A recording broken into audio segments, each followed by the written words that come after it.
Welcome to meeting number 44 of the House of Commons Standing Committee on Health. The committee is meeting today to study the emergency situation facing Canadians in light of the COVID-19 pandemic. I'd like to start by welcoming the witnesses. Appearing as an individual, we have Dr. Stephen Hoffman, Professor of Global Health, Law, and Political Science at York University. Also as an individual, we have Dr. Shirin Kalayan, Adjunct Professor of Medicine, University of British Columbia, and Vice President, Scientific Innovation. For the Canadian Association for Neuroscience, we have Dr. Shiraz Bamji, Professor. And from the COVID-19 Testing and Screening Expert Advisory Panel, we have Ms. Sue Paish, Panel Co-Chair and Chief Executive Officer of the Digital Supercluster. Thank you all for being here. I will invite you to make a brief statement. Just FYI, I have these magic cards. The yellow one I will display if I don't get too engrossed in your testimony. Shortly before the end of your time, I will display the red card when your time is up. Do try to wrap up when you see that. You don't have to stop instantly, but do try to wrap up. So thank you all very much, and we will start with Dr. Hoffman. Dr. Hoffman, please go ahead. 5 minutes. Great. Thank you, Mr. Chair, and thank you for the opportunity to appear before this committee as a private individual. So my name is Stephen Hoffman, and I'm a professor of global health, law, and political science at York University, where I direct the Global Strategy Lab. Today, I'll speak about a collateral impact of the pandemic that I think this committee has likely heard less about, namely the significant damage this pandemic has caused for our global governance systems. That's bad for Canadians' health, because there are increasing numbers of health threats that defy national boundaries and depend on international cooperation to be addressed. Antimicrobial resistance, air pollution, climate change, microplastics, radiation, the list goes on. Since Canada cannot tackle these transnational health threats alone, we are especially vulnerable to them as one of the most globalized countries in the world. That means that we have a special vulnerability to any weakening of our global governance systems and, as I'd argue, a special obligation to help strengthen them. Canadians' health depends on it. To draw this conclusion, I will first point to the fact that our existing global governance systems are predicated on a model of independent sovereign nation states that dates back to the 1648 Treaty of Westphalia. That means we are literally using 17th century social technology to address 21st century threats. Now, this way of organizing ourselves might have worked when pathogens could cross continents over the course of decades. But today, pathogens travel across the world in a matter of hours. It takes just 18 hours for a virus to fly from China to Toronto, where I'm based, and that includes a nice stop in Vancouver along the way. But even more important than understanding what COVID-19 has revealed about our weak global governance systems is how COVID-19 is further breaking them. The reality is that trust is fundamental. Yet today, we are witnessing the greatest erosion of that trust that I've seen in my lifetime. And I'm speaking about the horribly inequitable global distribution of COVID-19 vaccines. Rich countries are getting vaccinated, while poorer countries have mostly been shut out. Of course, this is not a new story, certainly for me. It brings back some bad memories of the HIV crisis 20 years ago, when richer countries had access to antiretrovirals, while poorer countries went without. A whole lot of people needlessly died, and those that didn't became angry, distrusting, resentful.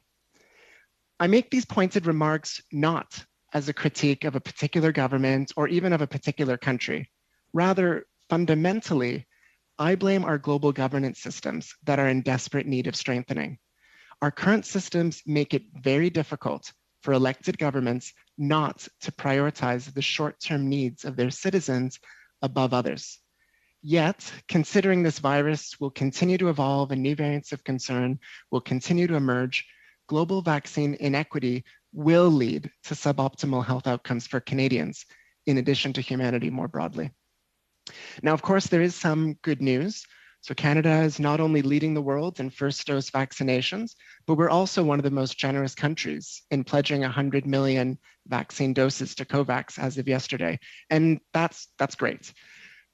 But I think it's also a sad reflection on our global governance systems when taken by Canada, G7 peers can simultaneously be both generous and woefully inadequate at the same time. Even 1 billion vaccine doses from G7 countries means that just 5 to 6% of people in low-income countries will get vaccinated this calendar year. That means that as we prepare to go back to normal, nearly everyone in poorer countries know that won't be their reality in 2021 and probably not in 2022 either. Mr. Chair, we are witnessing and are active beneficiaries of one of the starkest injustices of our lives. Like with HIV, this injustice is breeding anger, distrust, and resentment, both towards the global governance systems that enable it, as well as towards the people like us who benefit from it. The consequences of this injustice and our broken global governance systems will be with us Canadians for decades to come. We'll all be less healthy in the long term because of it. Thank you again for the opportunity to appear before this committee. I look forward to your questions. Thank you. Thank you, Doctor. We'll go now to Dr. Shirin Kalayan, and I apologize if I got your name incorrect. Go ahead, Doctor. 5 minutes, please. Thank you, Chair, and thank you to the honorable members of the committee for the opportunity to speak this morning. I'd like to start off first by just saying that the thoughts I'm presenting are really my own as a translational immunologist and not necessarily those that are shared by my affiliated organizations. My focus today is really on two issues. The first is the apparent lack of strategy we had of ensuring Canadians have a diverse portfolio of the type of vaccines we have in our toolbox at this time. We have definitely procured a good number of vaccines, and this is fantastic, but they're all of the new gene delivery platform variety, and I'll be elaborating a little bit on that subsequently. Secondly, it's our apparent neglect to consider sex differences in immune response to infections and vaccinations in our strategy for immune protection. So to understand the first issue, I'll provide a brief overview of the three broad categories of vaccines. The first are whole vaccines, and these come in two flavors. The live attenuated vaccine, which provide a really wholesome training for the immune system. The one infectious disease that we have successfully eradicated through vaccination, smallpox, was using a live attenuated vaccine. These provide longer lasting immunity, and they typically don't require multiple booster shots. And I would say these are the best option for young, healthy kids. However, they take quite a while to produce. The second type of whole vaccine are the whole inactivated vaccines, and these are fairly straightforward to make. They don't take very long at all. It's essentially the whole microbe that's killed in some way. And we already have one that has been approved for emergency use for COVID-19 by the World Health Organization. And these whole vaccines, because of their multiple epitopes, they're theoretically really less susceptible to result in a loss of efficacy with variants or aid in variant selection. The second category of vaccines is what we call component or subunit vaccines, and they're made by selecting immunogenic parts of a microbe and formulating these with an adjuvant. These you can consider them to be highly processed versions of the whole inactivated vaccine. So we have a lot of experience using the above type of vaccines for generating immune protection.